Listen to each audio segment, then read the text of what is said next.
I am hanging out, because I'm literally hanging out with the lovely Stephanie Erb.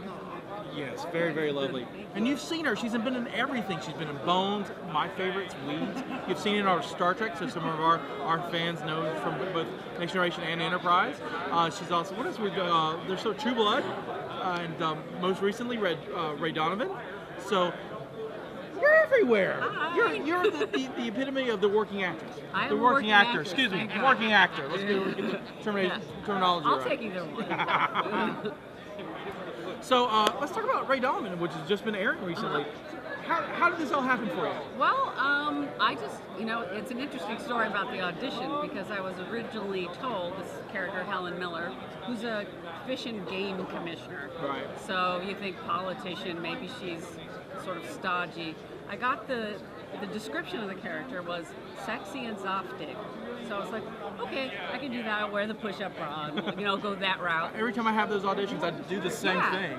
It works. It does. I've got all my roles that way. Then I got the script and it said old and stodgy.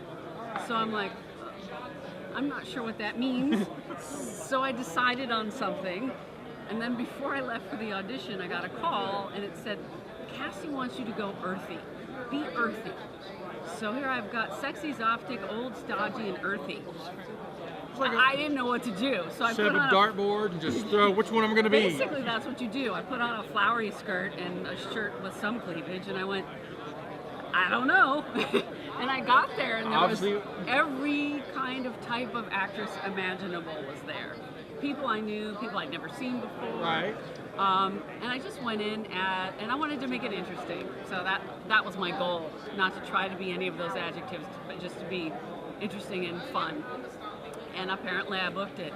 So the great thing about the character, she goes from being super drunk at a political party and kind of introducing herself to everybody, to actually taking a bribe from Liev Schreiber about something that involves the welfare of some rare sparrows. Hard-hitting stuff on Ray Donovan. Well, she took $200K for it in a bag that was worth about $13,000. We need to get into the sparrow business. Apparently, we're in the wrong job. They're very rare. And then finally, you see me kind of backing out on the bribe. I get punched in the face by a girl and bitten by a highly venomous snake. So it was really a lot of fun. You look like you got better. I did get better. I recovered, although I say the makeup people did a great snake bite. I'll show it to you later. But it was really fun. Oh, awesome. And, I like to think that my jobs get more and more fun as I get older, not less and less fun. Right. Well, so, you got into this for a reason. You had a passion for it. Yeah. And like any good work, anybody, any craft, you do want to have fun for it. You don't want to dread getting up to, I got to go to the audition. No, you have to bring the fun with you. I mean, my goal is to get on set and make everyone laugh and have a good time, and I learn as many people's names as I can, and I just want to be a good person within the job I love, and so far it's paid off.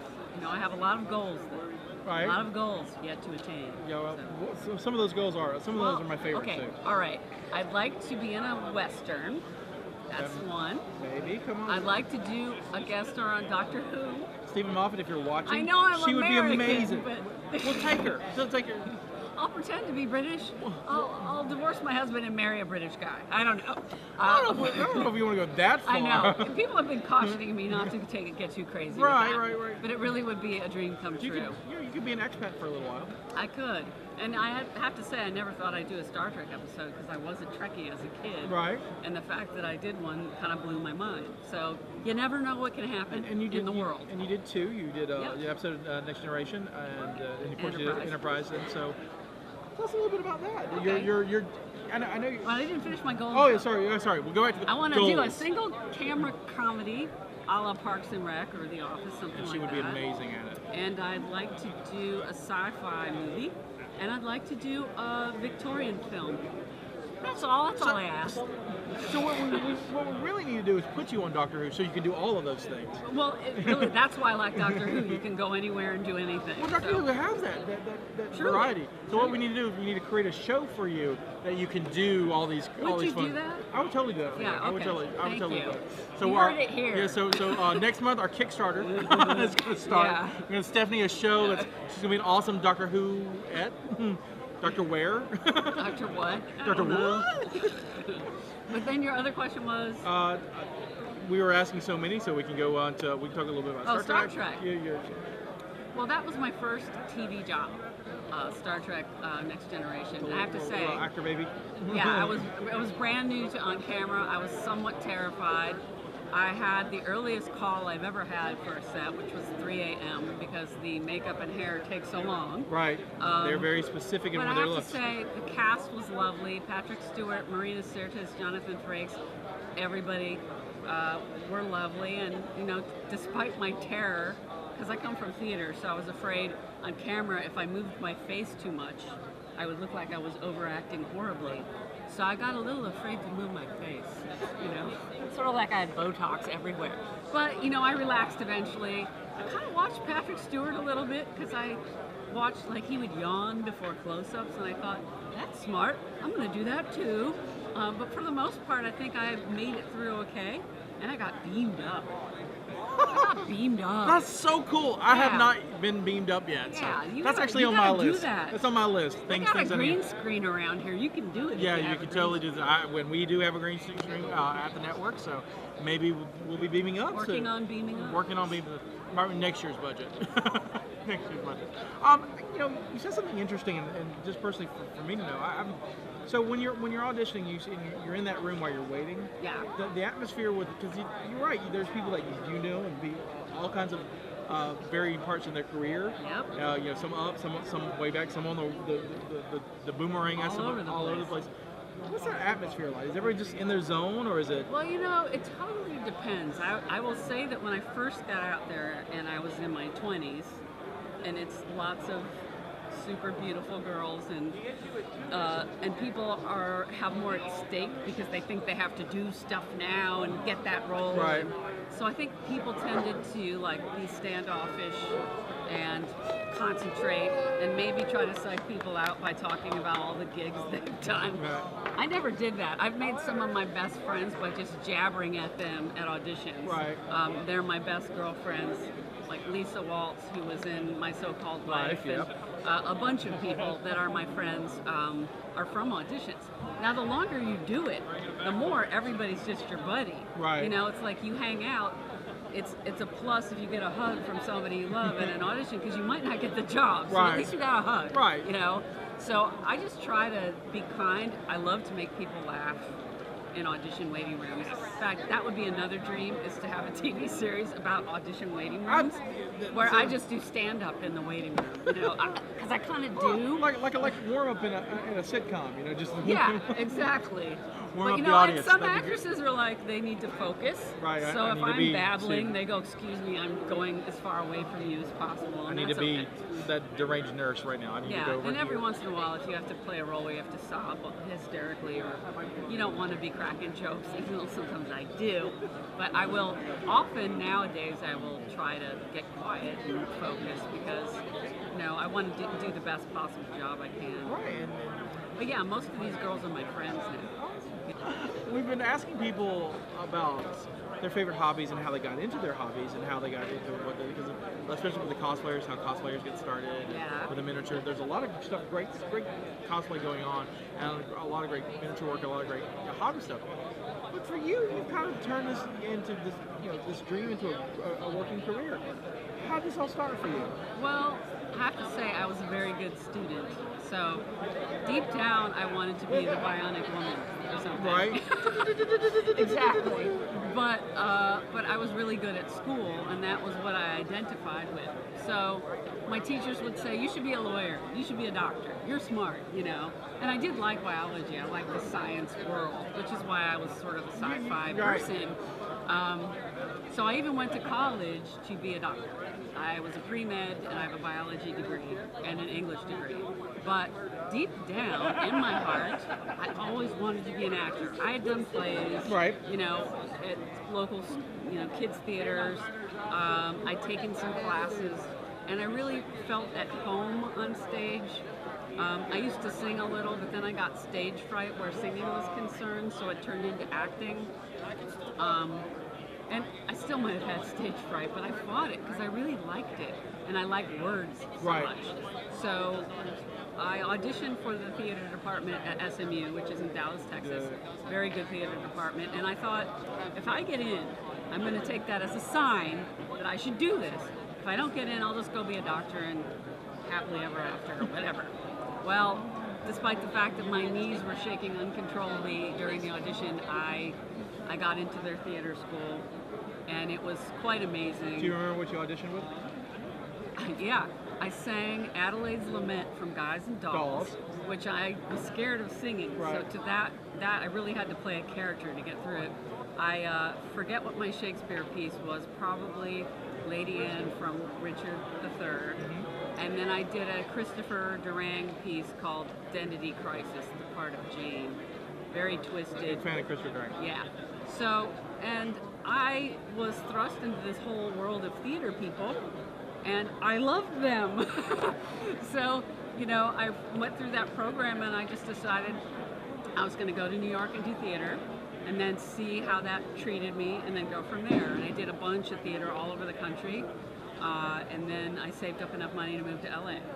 And I moved to LA hardly knowing a soul, and really not even having an agent to speak of. Right. And I had to, that's a hard way to go. Oh, You're yeah. sort of scraping your way from nothing. But here I am, you know, I'm persistent. And I will say that I have watched a lot of people get frustrated and leave. Right. You know, and I get frustrated and I don't leave, so I don't know what that says about me. Well, there's something about dreams. I mean, even for us here doing this network, I mean, this was born out of frustration. We couldn't get what we wanted to do, so we were like, well, we'll just do what we want to do. That's fabulous. And just take the first step. And so that's what we did. And we're a year old. Yeah. And it's tough some days. It's still, you know, I got to get up and do all the social media, or I got to make sure we get hit so we can still do what we do. Because none of us is making any money at this right now, but you know, but we're getting there. Yeah. And so I guess the real point of this is really, first take the first step. Yep. And keep going, because you will stumble, you will fall, you will fail. That's okay. Yeah. The motivational speech portion of our talk. The fail factor is huge. As an actor, I may have 3 auditions a week. How many of those will I get? Probably, I don't know, 15%. Right. I don't know. It's, you know, my booking ratio is pretty darn good. But then there'll be spans of time where you're just not the flavor they're looking for. Right. And you have to figure out what to do with yourself, you know, and I do have a child, so I'm busy there, and, you know, I try to stay fit, and I like doing crafts and things. You know, we all have hobbies, or even some of my actor friends have other jobs, so they don't have to rely on acting for some of their money, right. Which I think is really wise. However, I didn't do that, so now well, you have a lot going on. You have the acting, and plus a family, and so. Yeah, no. I mean, I think I probably couldn't hold down a full-time job with a kid. It's just hard. I have to drive her all over the place, you know, be a mommy, which I love, because she's a great kid. So. That's excellent and wonderful, and like I said, a lot of great advice. And so, you know, this is not your first time in our lovely state of West Virginia. No, it isn't. Your brother lives here, and yes.